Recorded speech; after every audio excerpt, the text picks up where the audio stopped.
Good day, everyone. This is Pineleaf Needles, and welcome to DDO Players News, where we take a look at the latest news in DDO and here at DDO Players. And please welcome my co-host from Ravenloft, Draculita. Greetings, everybody. How's everybody doing tonight? Everything's fine over here. I hope nobody cried too much with me being away last time. I think we survived. You survived. All right. We missed you, though, but we did Okay, survive. yeah, because I noticed that there wasn't a coup in between or anything like that. This is true. Your job is still secure. All right. Then let's head into game news, and we'll begin with a downtime notice. If you are listening to this live, then please note that from 8 o'clock to 11 o'clock a.m. Eastern, which is server time, on Tuesday, June 21st, the day after we were recording this, there will be some downtime on the DDO servers. We are getting Update 31 Patch 3, and the patch does include a few fixes. Cordovan does say a fix for a fix for an enhancement that was causing decreased game performance. So that's kind of cryptic there, so I don't know. Hopefully we'll get a little better explanation of that if they're going to give it to us. So something that was causing lag apparently, so they're fixing that. Also in the patch tomorrow, the addition, for real this time they say, of Big B's pointing fingers and PRR MRR potions in the DDO store. They have been promising these for a while and they haven't been coming into the store, but I guess now we can buy them after tomorrow's patch. And what are PRR, MRR potions? They are potions that will give you physical resistance rating and magical resistance ratings for a limited time. For a limited time. Or you mean they give you those ratings for a limited time? Yes. Or that they're only available for a limited time? They give you, it's just like any other potion. You take the potion and it lasts X amount of minutes and then it wears off. So if you want a little boost to your PRR or MRR, there you go. You can buy them in the DDO store, apparently starting tomorrow after the patch is back up. And then also there is going to be some changes to the in-game mail system. The implementation of the 50 mail limit per character will come with this patch. Players with more than 50 mails will be unable to send mail or post or bid in the auction house until you delete some of your mail to get it under the 50 mail limit. This is being done to improve game performance. The improvement will be seen when players reduce the size of their inboxes. At this time, they are not going to be deleting any mail, though. Now, I was surprised at seeing this simply because it's hard for me to fathom that anyone would retain 50 pieces of mail in their mailboxes. I would have to agree with you on that. I think I maybe at the most have had 15 pieces of mail, maybe. And that's probably the most I've ever had. And I know there's like a couple things of mail that I'm keeping, but I think right now on my average size of my mailbox right now is probably 3. So I got a long way to go to hit that 50 limit, but apparently we have mail hoarders out there. Oh, do you know what I call it when I have 3 letters in my mailbox? What's that? Overflowing. And Dantel in the chat is saying Cordovan did hint that there are some people that have over 1,000 pieces of mail in their box. Ouch! And they're wondering why they're getting lag? Yeah, exactly. Mail hoarding. It's a disease. Look into it. All right. Then let's head into in-game store subscriptions. There was a change to the DDO store. You will remember on the show last week, we did report that there was going to be a patch to the store. The game world stayed up. Just the DDO store was down last week for most of a day, and that was to implement a little bit of changes to the store. The biggest thing now is if you are a free-to-play or a premium player and you wish to bump yourself up to VIP, that can now be done through the in-game store. And then also, if you go to the DDO market and you buy one of the expansions, the code that you get from the expansion, you will now enter in the game store, the in-game store, versus going to myaccount.turbine.com how you used to. So they are just kind of driving everybody into the store now. And also, if you get turbine points, like if you watch one of the live streams, that Cordovan does on Wednesday, the weekly Wednesday live stream, he usually gives turbine points away. If you have one of those codes, that will also be entered into the in-game store now too. So, but if you are already VIP and you have your VIP subscription set to automatically renew, nothing's going to change for you. It's still going to renew. You are not going to have to do anything. This is only for people that want to upgrade their subscriptions from premium or free to play. All right, then let's head into the DDO Chronicle, issue 194. And anything interesting this week other than that big thing? An iron golem? That is an iron golem. That is the golem from one of the new quests, as a matter of fact. Ah. You will get to know him a lot if you run that quest, that's all I'll say. I won't spoil it because you haven't done it yet. All right. Which we really have to run those so I can start talking about those quests. Maybe then what we should do is that on Wednesday, instead of our characters that we've been playing recently, maybe let's see. What level is the first of the quests? I don't remember. I want to say 7, I think. 7? Oh, I thought they were up. I don't remember. Hold on. Stall for time. Well, then let's look at what's in the community spotlights then. DDO Central has written a series of articles for the BioBreak blog about Update 31's quests. Obviously, I'm not going to talk too much about those since the entire point about stalling is to... So we'll have to... Let's see. Search and Rescue starts at 15. So you are correct. I think it looks like they are all higher. Yes, Search and Rescue's 15. Memories of Illusionary Larcener is 13. And Good Intentions is 17. All right, then. So 13, 15, 17 is the correct answer that we are looking for. Let's see then what characters we have available that might be able to do such things. We either go. You still have your old character? I do. Okay, then maybe we could try our old characters and run them through that, or we could see if we've got anything else above, because I do have that cleric that iconic cleric that I've never actually run. Oh, hey, there you go. We'll figure it out, but you really have to see those new quests. You really do. All right. In the fansite news section of our Chronicle this week, your DDO's Monster Manual has been updated to reflect the new Monster Manual 7 that is now out. So if you need help wanting to know where is the best place to find X monster, if you're working on trying to complete some monster manuals, your DDO Monster Manual is the place to find that out.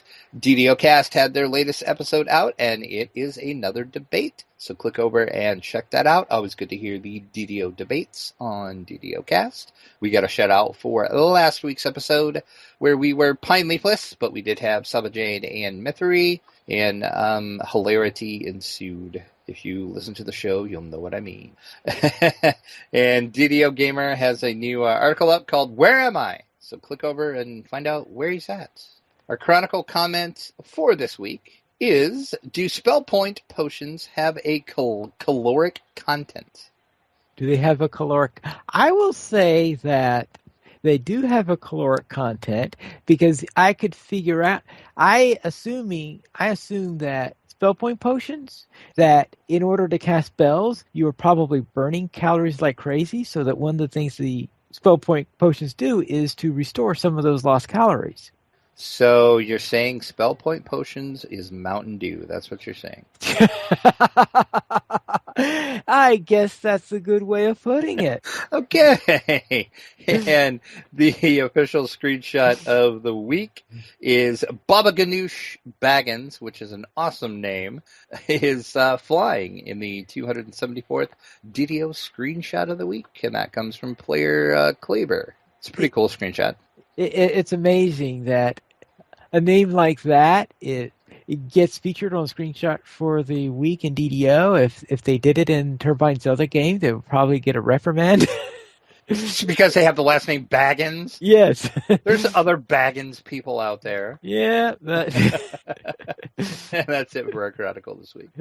All right, then let's head into our store sales for this week. And is there anything exciting on this week? 25% off stat tomes, and that does include the +7 tomes. Skill and UMD tomes, also at 25% off. Tomes of Learning and the ever-popular Harper Agent Enhancement Tree, 25% off in your DDO store. And we do have the free sample of the week, a Bellop opening. Use the coupon code RINGIT, RNGIT, one of those per account. So as I always say, choose wisely.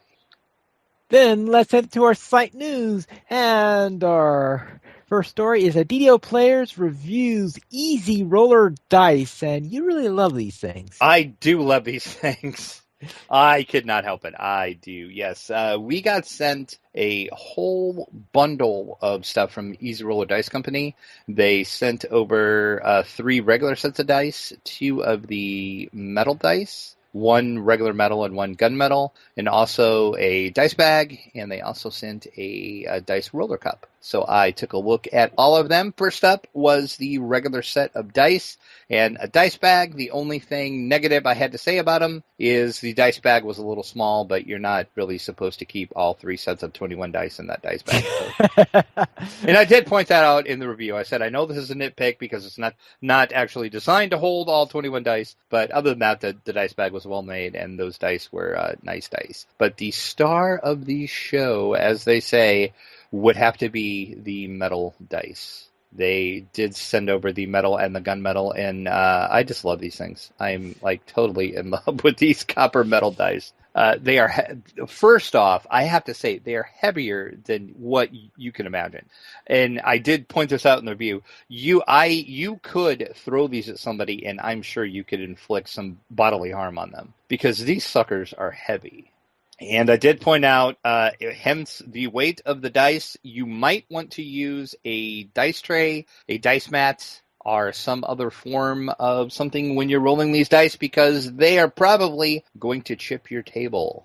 I rolled them on my computer desk, actually, and they actually did chip some of my wood off of my table. Ouch. I mean, granted, I don't have the greatest desk in the world anyway, but so that's something to keep in mind if you do have these metal dice, and that is not just on Easy Roller Dice's metal dice. Any other metal dice, I'm sure, would be the same way. Because by definition, they're heavy. Yeah, exactly. And then I did do a YouTube video too that you could actually see the dice rolling and hear them rolling. Yeah. So you can see exactly how old or how heavy they were. Because I'm assuming that no one makes metal dice out of lithium. Yeah, cut it to purpose. What did that? And then I did look at the what they call the Serpent's Blood, which is part of their gunmetal set of dice. I love the colors on these. They are black with a nice kind of really bright green, really easy to read on them. Same thing with them. I recommend you use a dice tray, dice mat, anything like that, because being the metal dice, they're heavy. They are going to chip your table. And I know a lot of people like their tables to be intact. So just trying to save, maybe your friends from killing you for chipping their table. All right. So what metal do they use for gunmetal dice? It is the same metal as the other. They just put a coating on them. Give me 1 second. I'll tell you. It's called gunmetal because they put like a coating that's on guns, so it makes it a little shinier. It's I'm trying to see exactly what they call it. They have a special polished nickel and plated beautiful metallic shimmer metal. And that gives it a very gunmetalish look. Okay. That's why they call them the gunmetal. Okay, so nickel, which is... Yes. All right, because I was thinking somewhere in the iron region, nickel is even heavier than iron. So. Yeah, hence why the suckers are heavy. And then finally we did take a look at the Dice Roller Cup. I don't ever use dice roller cups, but this was a nice cup, I guess. I'm not a big dice roller cup fan, so I did see this would be cool if you were like a spellcaster and you had to roll like 8 or 9 dice or something. You could like put them all in there and like shake them up and just like explode them out onto the table. That would be kind of cool for dramatic effect, I guess. Yep. And then we took a look at the dice bag, which is a really nice felt-lined reversible dice bag that can either be black or red, and it has a dragon on it. So that is what we took a look at. So thank you very much to Easy Roller Dice for sending us a whole bunch of cool stuff to review and check out. So do you have to send them back? I do not. Ooh, ooh, boy, you really lucked out on that one. Happy birthday and Merry Christmas to me, apparently. All right, so DDO Players reviews Heroes of History card game, and it sounds like a heroic game. What do you get when you cross a history lesson with Magic the Gathering? I will assume that you get a Heroes of History. You do. Yes, this is exactly what I said. It's a cross between Magic the Gathering, Yu-Gi-Oh! With history. It sounds a little weird, and to be honest, it actually is a little weird. But it's really it was fun to play. But this first printing of it has some issues, and I did point that out in the review.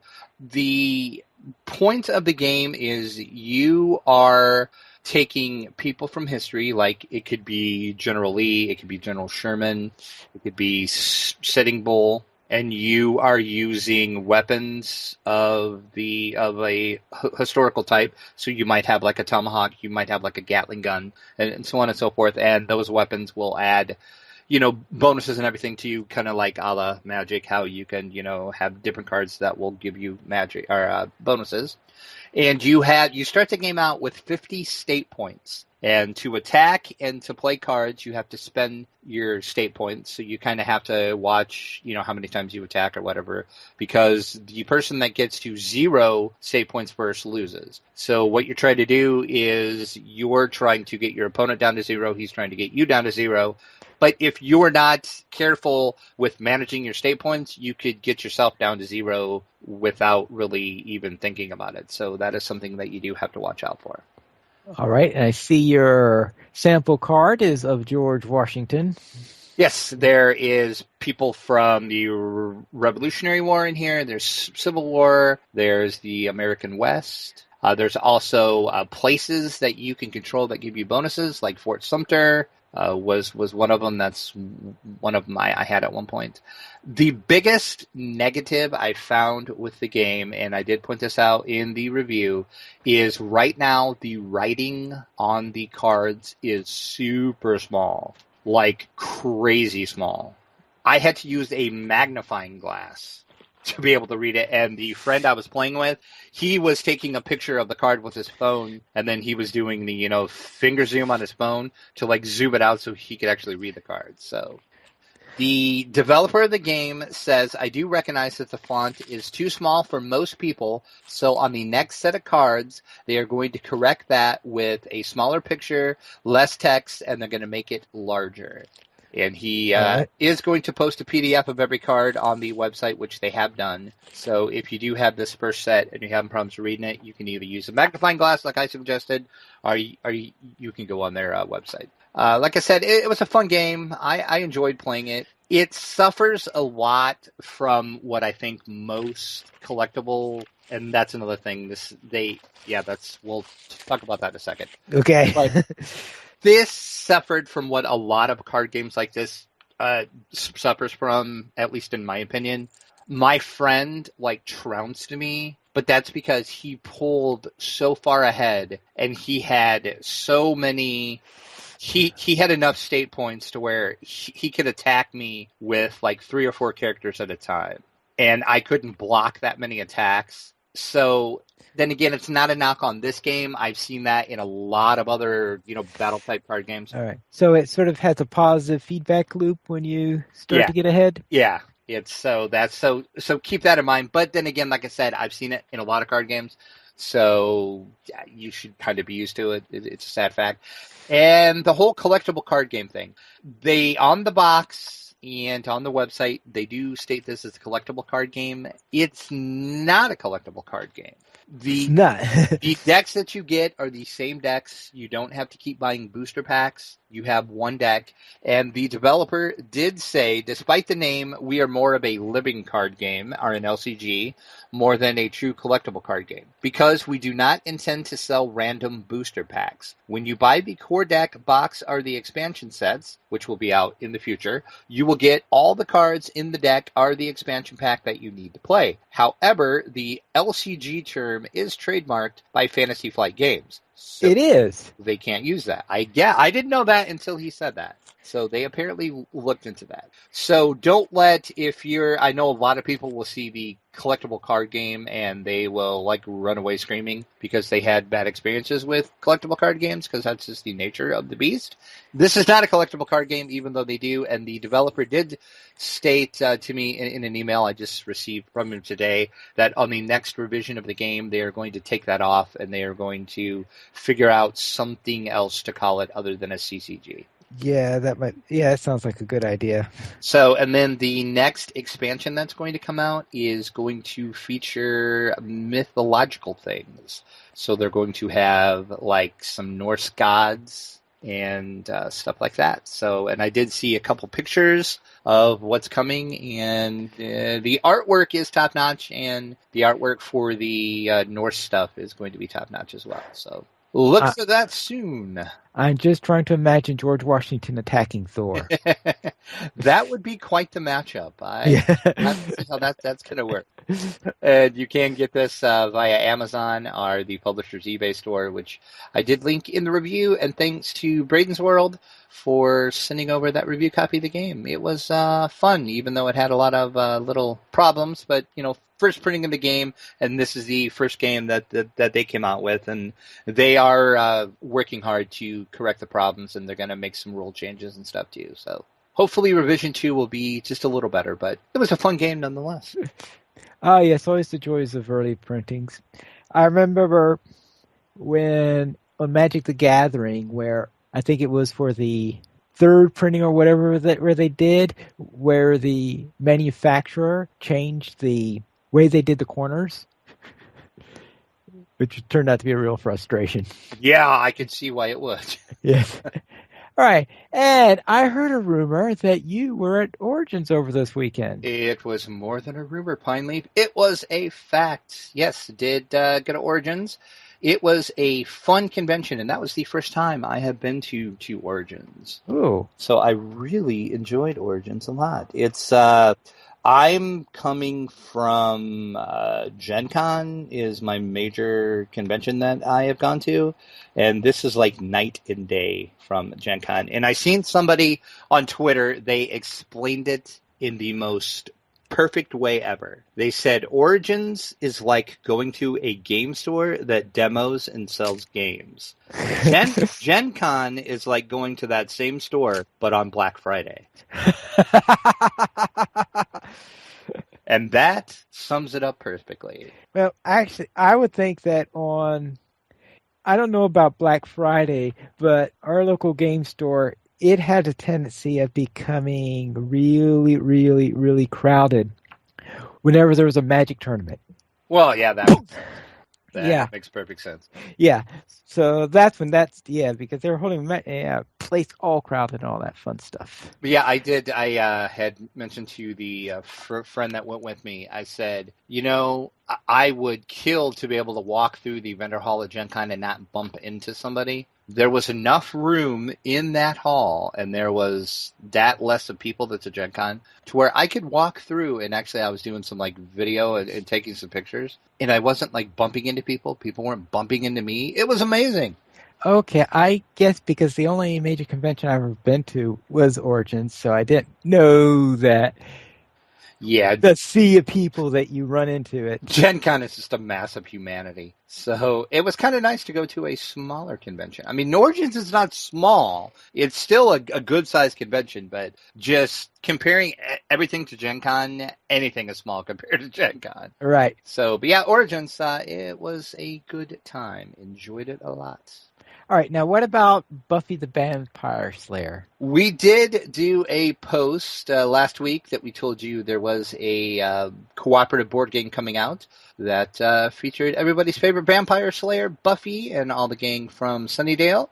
And I did stop by the Jasco booth at Origins, and we had a short little interview with Jason from Jasco Games talking about the game, how it's going to play, and when it will be out. So you can check that out on our YouTube channel now, and also on the post I put up.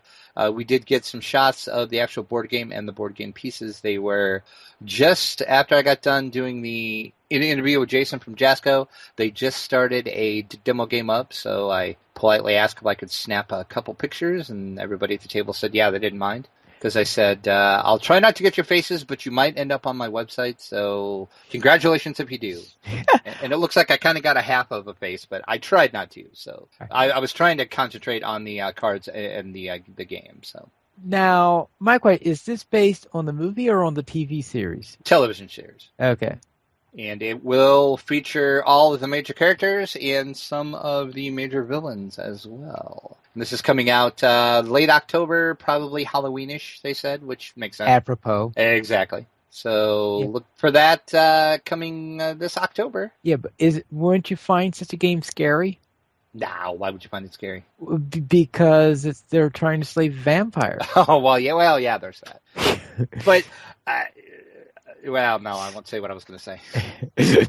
I was going to say something, but I'll probably get myself in trouble, so we'll just move on.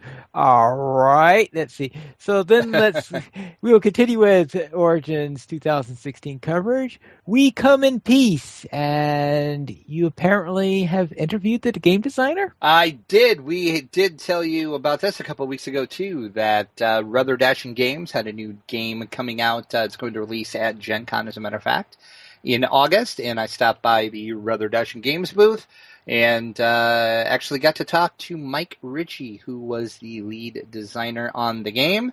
Also got to play a quick round with him of the game at the booth. I got pictures up of the board game and the board game box. This was a really fun game. It's really simple to learn. It's not very complicated at all. Plays 2 to 6 people. And then I watched after we were done with the interview. There was some more people came up to the booth, and 6 people were playing it. And I can see that it is way fun with 6 people. I mean, I was just playing, with 2, and it was fun. Don't get me wrong, but with 6 people, that's where it really shined. And there was a little bit of smack talk going on because it was like a dad and a son, and then a couple of their friends. So they were kind of doing some smack talk to each other, and it's a really fun game. It's basically a dice battle game. Everything is done with dice. Like I said, the rules are very simple to pick up. Good graphics, fun game. It'll be out August at Gen Con is when that'll be out. But go ahead and check out that interview. We talked to him about the design of the game and how it differs from the rest of the Ruther Dashing Games lineup. Then let's see what is coming in from the dungeon. Focus Home Entertainment shows off a vampire computer ARPG at E3. And what's the A stand for in the ARPG? Why did I know you were going to ask me that? Action. Oh, action RPG as opposed to... Because aren't most computer RPGs action RPGs? I don't know why some games get that action moniker, but there's a lot of game companies love to tout the fact that their game is an action role-playing game. I don't know. I think it's just marketing spiel to get people interested. But you should be interested in this game, though, because this game looks freaking amazing. It is by the acclaimed studio Dontnod, Don't Nod, and they are the studio that brought you Life is Strange, which was the big game last year everybody was talking about. So that is why everybody's excited about this one. You are playing the main character of Jonathan E. Reed. He is a doctor who has been turned into a vampire. And this is set in 1918 in London, just as the Spanish flu is raging across the city. Oh, fun. And in the beginning of the trailer, it has some spooky music, and the main Jonathan Reed of the game says, "Science has failed us," and then he starts talking about how the Spanish flu is killing people across the city, and nobody can figure out why. And then it goes on to show a little bit of what he can do when he is a vampire. And I think the thing that stood out most to me in this game is, okay, you are playing a vampire, so that means you are going to have to feed off of humans to live. But you have to be careful at how many that you do if you end up killing them, because if you kill too many in one specific area of the city, you will cause problems in that area of the city. Like if you go into the shopkeeper district of the city, and if you kill too many shopkeepers, all the stores are going to close down, and then that's going to lead to economic problems in the rest of the city, and it's going to snowball, and then the police are going to start looking for you. There's going to be groups of vampire hunters that are going to start looking for you. So you have to balance that out with still trying to remain human, but you're not human anymore. You're trying to retain that, but you have to figure out how to keep your vampire side satisfied as well, too. And I presume that the economy isn't exactly in as great a shape at this time if you've got this pandemic going around. Yeah, and that's it too. And then plus two, you have to be careful who you feed off, because you can't necessarily, get the Spanish flu and die, but you can get sick from getting bad blood. So you have to watch that as well. So there is a lot going on, what you have to watch for, but look for this coming sometimes in 2017. They don't have an exact date yet. It's going to be on PC, PlayStation 4, and Xbox One. And I'm sure we'll get more news on it. This was the first trailer that was released last week at E3, so we'll get more and more as we get closer to release date. Right. Then let's go into the Call of Cthulhu official video game E3 teaser trailer, as opposed to all the unofficial video games that have already been out. Well, yeah, but see, this is based upon the Call of Cthulhu RPG.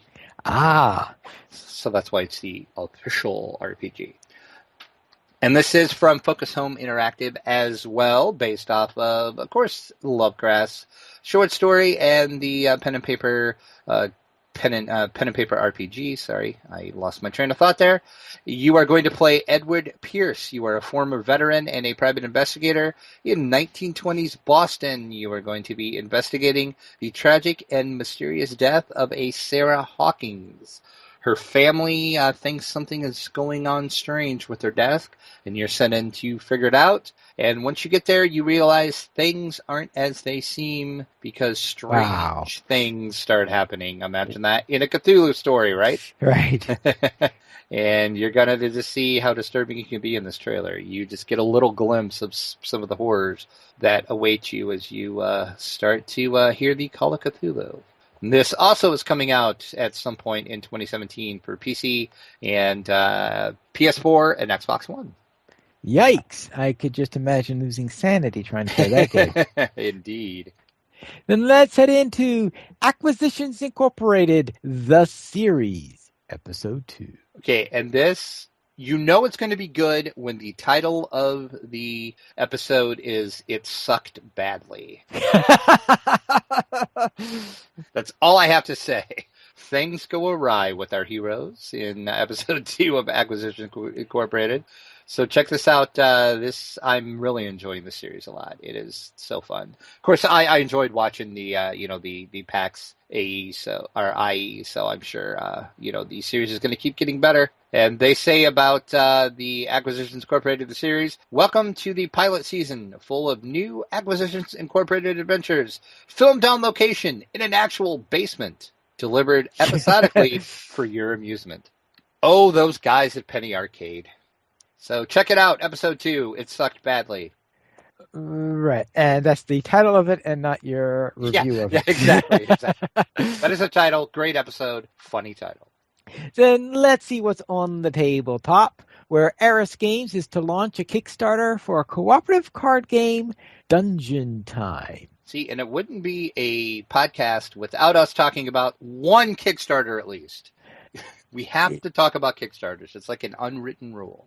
Okay, and this is...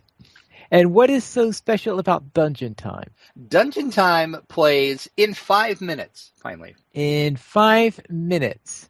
You are going to run through a dungeon in 5 minutes, and you are frantically trying to find the equipment and achieve their missions. But remember, you only have 5 minutes to do so. And what I read, this is a real-time game? It is a real-time game. So they're quite literal in that 5 minutes bit. Exactly. You are racing through the dungeon deck to achieve as many missions as you can before the last grain of sand will fall. Simultaneously, you will draw frantically again, looking for other items you need to complete your mission as the other players are doing the same as well. But your challenge is you're going to try to get the items in play that you need faster than the other people can.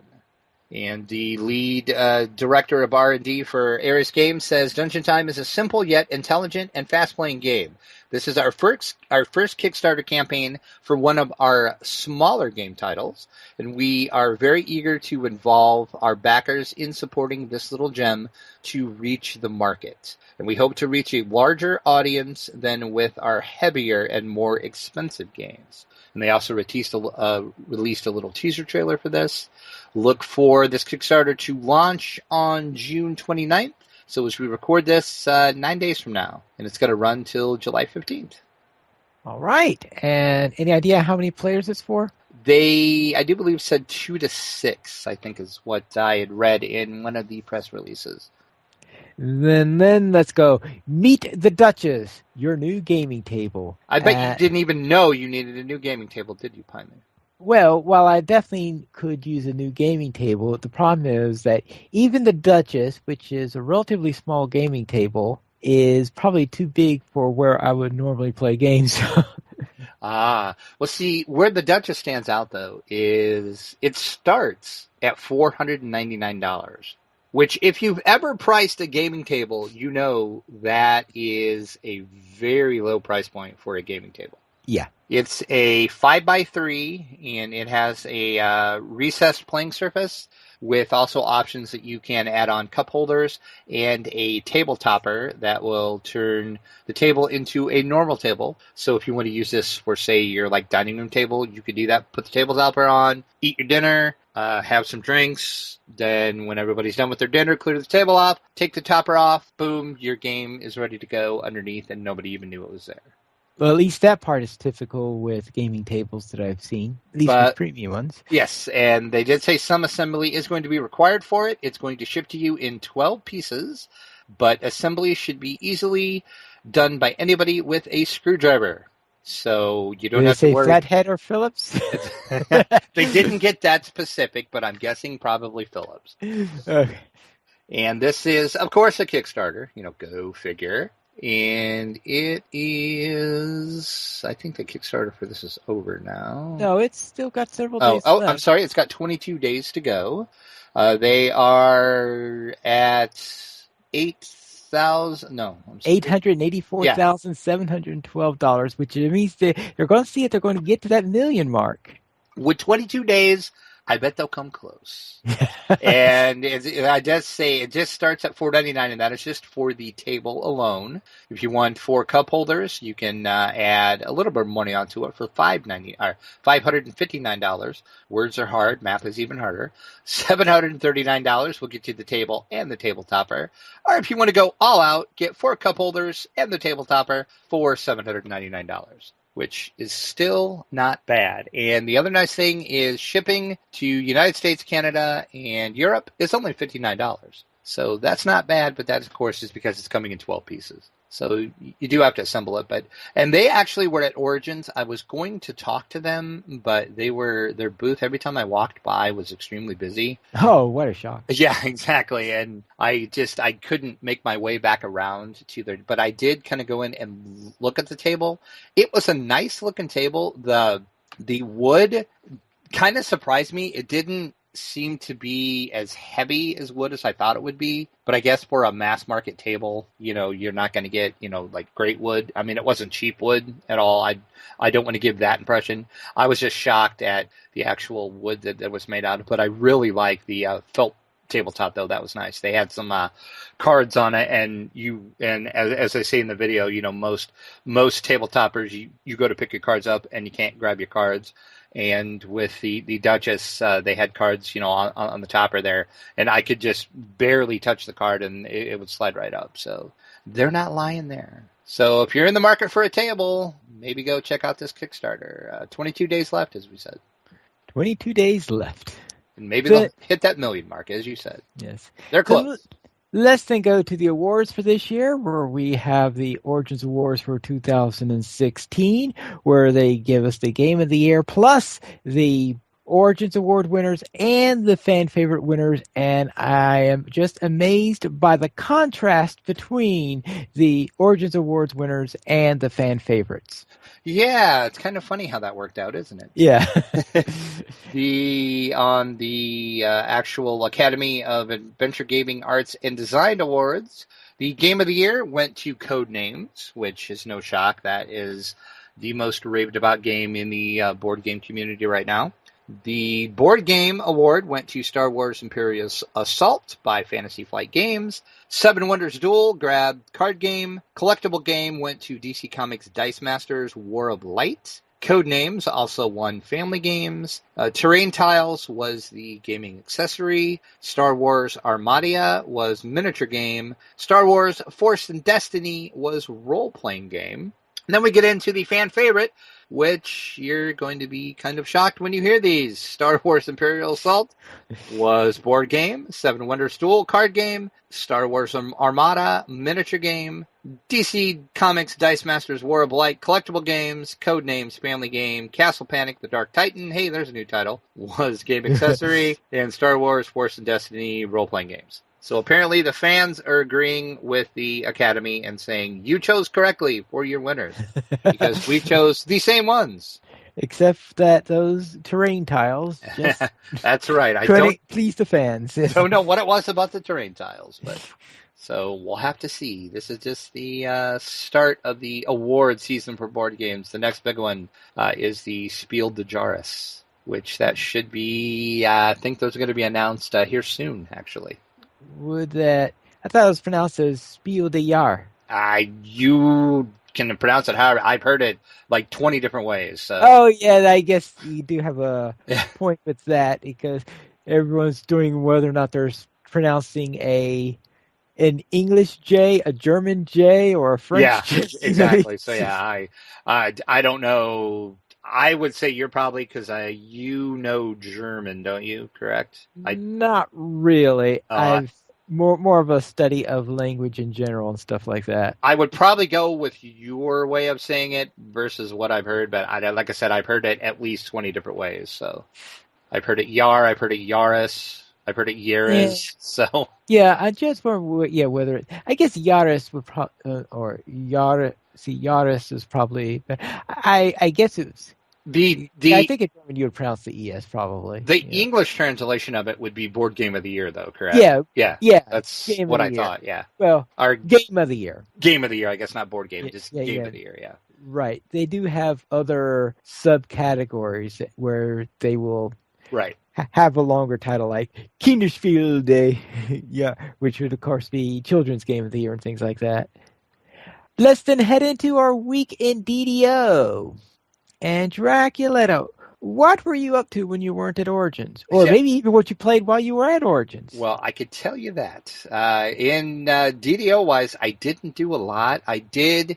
Last week, we talked about how for the static group with Mythery, Sabajade, and Rent, we decided we were going to create new characters, and we went with level 7 characters, and we were supposed to run the Harbor Quest and the Corn Lord quest to try to get Faber. So I did run the Harbor side of that. I still have to do the Corn Lord stuff in the market. But that's really all I did in DDO. I didn't do a lot. I had like a busy week. And then on top of that, then of course I had Origins. But at Origins, I did actually, as I said, I checked out We Come in Peace a little bit at the booth.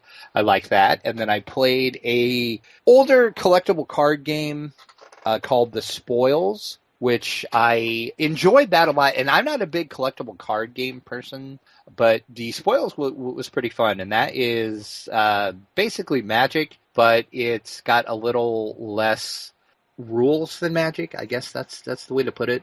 Like, for example, you're not like mana tapped out. If you don't have enough what Magic would call mana, you can take any card that's in your hand, turn it upside down on your pool, and use that as a resource. In the Spoils, it's called resources and not mana. So if you actually don't have a resource card, you can use any card in your hand, turn it upside down, and that will be a resource. So I liked that. Yeah, I think I've heard that being used in other games. I don't know if it was any collectible games I could remember, but I do remember that there are a number of non-collectible games where they do something like that, where you turn it upside. In fact, I can't remember the name of the game, but there is one game where actually the back side of all the cards has a coin on it, to represent that when it's turned on the back side, it's money. Oh, well, that's kind of a nice little mechanic. I haven't seen that in a game, but yeah, I like that. I'm trying to think if that's Alhambra that does it, or I'm trying to remember what game does that. Well, I'll have to go and look that up sometime. But that was my week. It wasn't very exciting. Not much in there. Game-wise, no. Like I said, I had a really busy week last week, so... Real life kind of was in my way of most things. And then, of course, I was running around talking to people at Origin, so I didn't get to play a lot. So we'll see what happens at Gen Con. Hopefully I'll get to play more games at Gen Con. But that's even crazier because I have like more interviews and stuff at Gen Con. But we'll see. We'll see. So how about you? What were you up to, Bob? All right. Well, first of all, did you discuss last week what we did I did, I think, but you can go ahead and bring it back up again if you want, and you can. Well, let's see. Where we ran some Coin Lords quests, reached 150 with them, so that. Oh, did you ever get that portable hole? Yeah, I did. I converted it then. All right. So that was your. And right, because we were doing all of those so that Drac had actually had the random number generator smile on him, and he got a collapsed portable hole. Which doesn't happen very often, but it does like me every once in a while. Right. And we had done also Laughing Knives for Thrashgus Arena.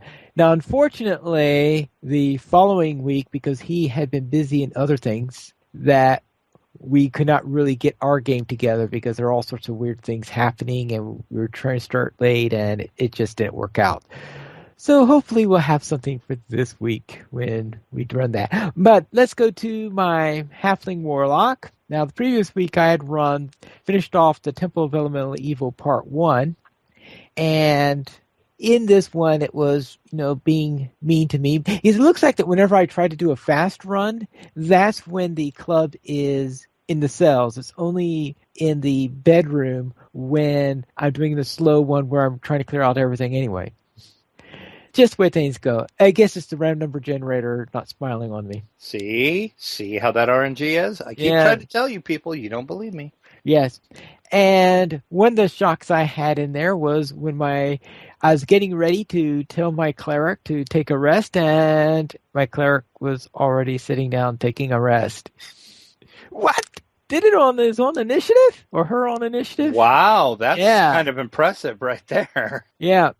Please tell me you have video proof of that. Not that one, unfortunately. Because that doesn't happen very often. Yeah. Now, when I got to the mushroom room, I told my cleric to stay in place, and then I ran straight across. And I thought, well, just in case, I better keep on running until I get to the shrines and then summon my cleric. I completely forgot there were orcs stationed there.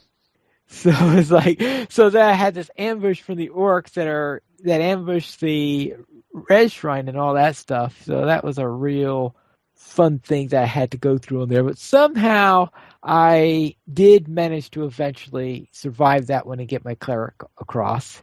And in the final battle, I just decided to blast my way through it and did manage to finish. It was a tough fight, I have to admit, but I did manage to blast my way all the way through it, not attempting to hit with the club or anything like that, just to see what would happen if I did it that way. So this week, of course, I did part 2 and drew the fire node. And everything went all wrong pretty well until I got to that room where the exit room. Okay. Oh, yep. And that exit room is nasty because it's like half the dungeon comes in on you. Yeah, it does.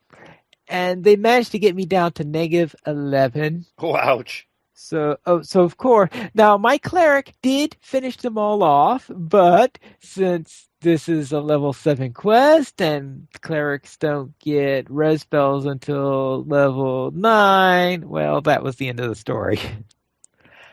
Then also, in board game news, I finally got around to trying Descent.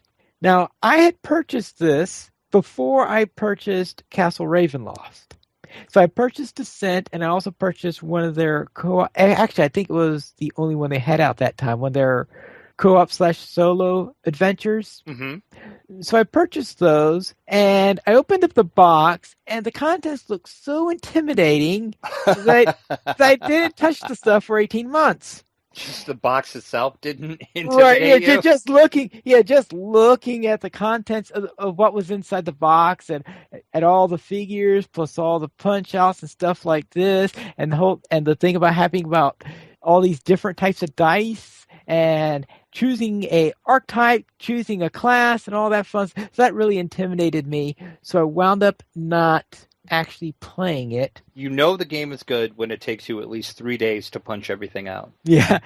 And in fact, it was a couple months later when I got Castle Ravenloft, and that's what I was playing. So I haven't played Descending because I had Castle Ravenloft and the other D&D series for a while to work on.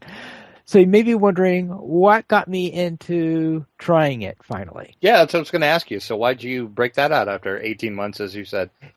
Because the fine folk over at Fantasy Flight Games decided to put out an app that can act as the overlord. Aha! I was going to ask you if you had the app, but there's the answer. Right.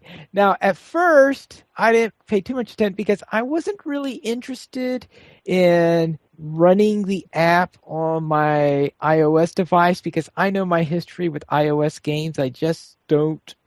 When I'm in a place near my computer and have a choice between an iOS game and a Steam game, I'm probably going to run a Steam game.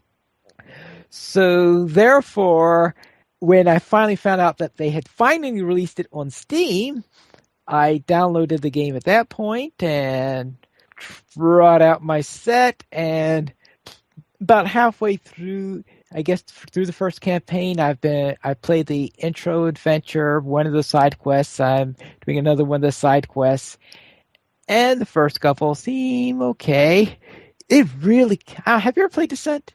I have, yes. It's been a while, but I have. I don't own it, but I have played it. Yeah, so those monsters, when they start coming at you, they come and come and come and come. Oh, yeah, you can get overwhelmed very quickly in Descent. Yes, I'm looking at this. Because right now I'm fighting a battle, and I've got 4 groups of monsters on the board, and 2 of those groups, fortunately, have a limit of only 1 monster, and the other 2 have 2 monsters. So I've got all these things coming at me. So I have these visions of getting ready to be plastered by all of this.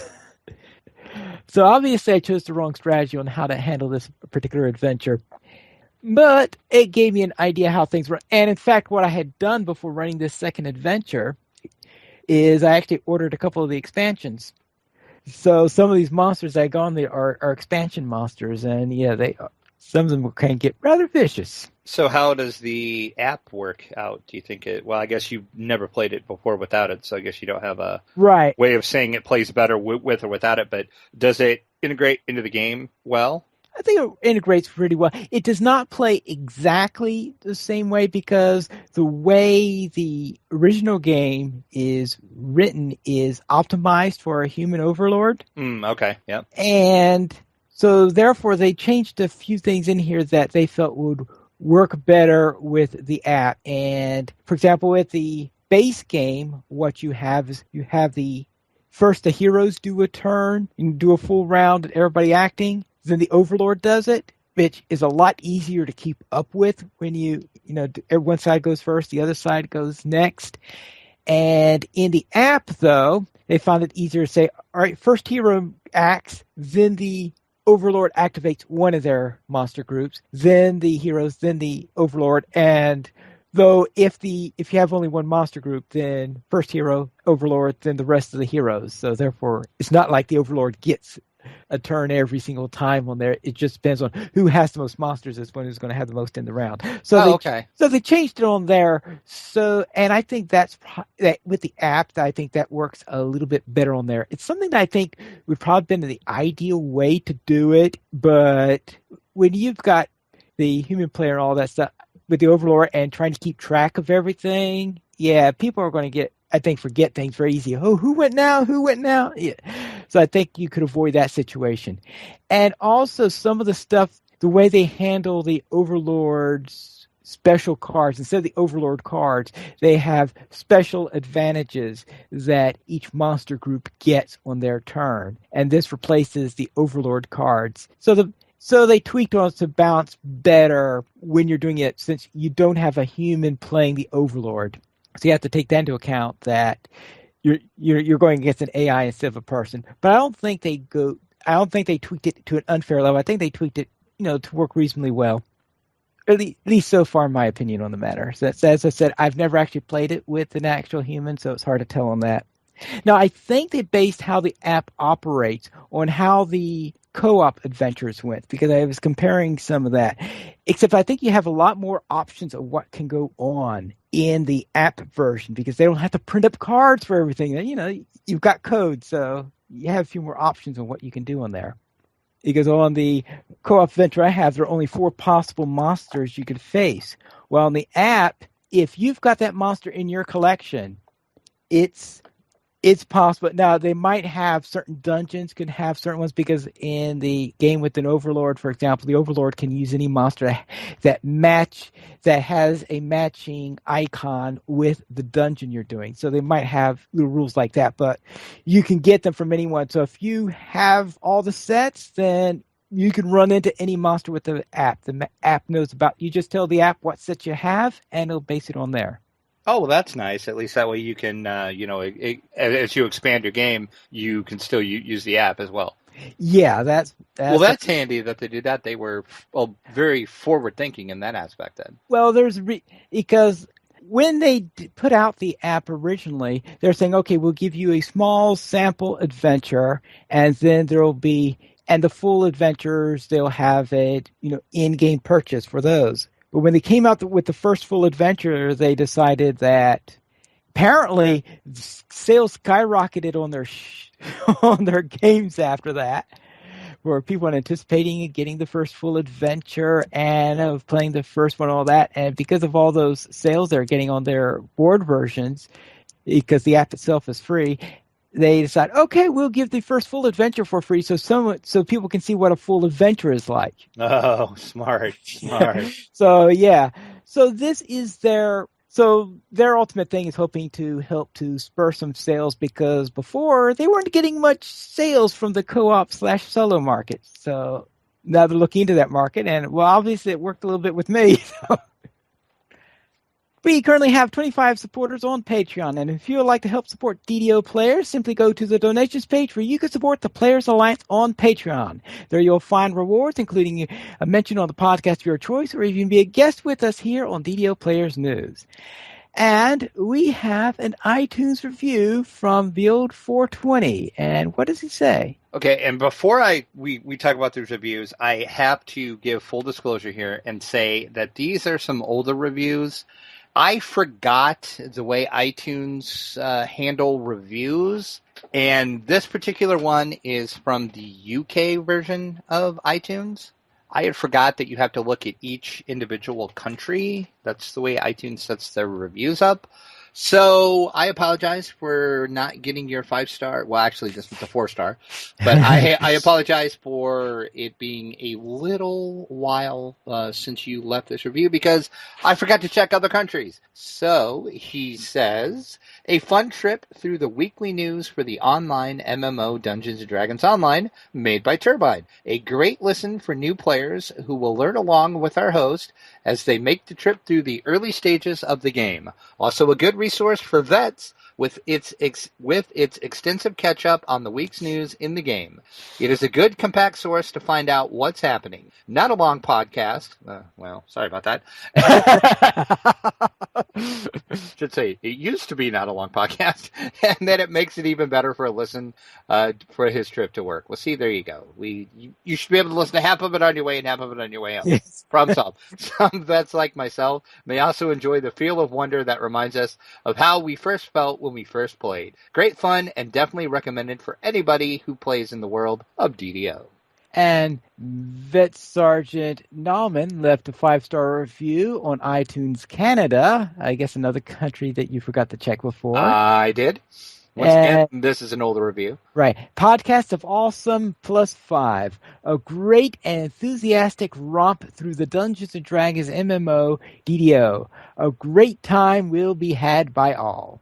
So thank you for leaving those reviews. Once again, the reason why we like to get reviews on iTunes is the more reviews we have, the way iTunes work, the higher we'll show up in search results. So if anybody searches for Dungeons & Dragons, our DDO, our podcast will show up higher in the list if we have more reviews. So that's why we like to get them. So thank you. And we also have a featured comment from Mock Tack Master, who left a comment on DDO Players Reviews Easy Roller Dice. I bought one of these dice bags when they were first available, thanks to a timely email from them letting me know that it was available via their Amazon web store before their main website. For a great deal, mind you. It is great. I really love it. It is an amazing dice bag and can hold a ton of dice. Well, considering that we have gunmetal dice and it might be quickly, so yes. Yeah, exactly. Yeah. Plus, if I don't like the red side, I show off the black side. You will not regret it. It is a great addition to a game night. Plus, sign up for the newsletter emails, and maybe you can score a great deal too. Wow, do I sound like a shill or what? But really, excellent dice bag and great insider info direct from Easy Roller Dice from their email newsletter. And if you would like to send us an email, you can send it to podcast@ddoplayers.com. You can also follow us at Twitter, the Players Alliance @Players Ally, DDO Players @DDO Players, Draculetta @Draculetta_72, and Pineleaf @Pineleaf Needles. And if you're on Steam, you can also join our Steam group. The Players Alliance has 4 live shows. Every Monday at 8:30 p.m. U.S. Eastern Time, we have DDO Players News.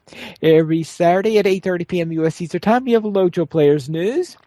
Every other Saturday after Lojo Players News, we have Tales of the Free Folk. And on the last Friday of each month at 8:30 p.m. U.S. Eastern Time, we have Lojo Academy After School. You could also join us for our live shows at ddoplayers.com/live. That is all for tonight. And this is Pineleaf Needles reminding you to quest responsibly.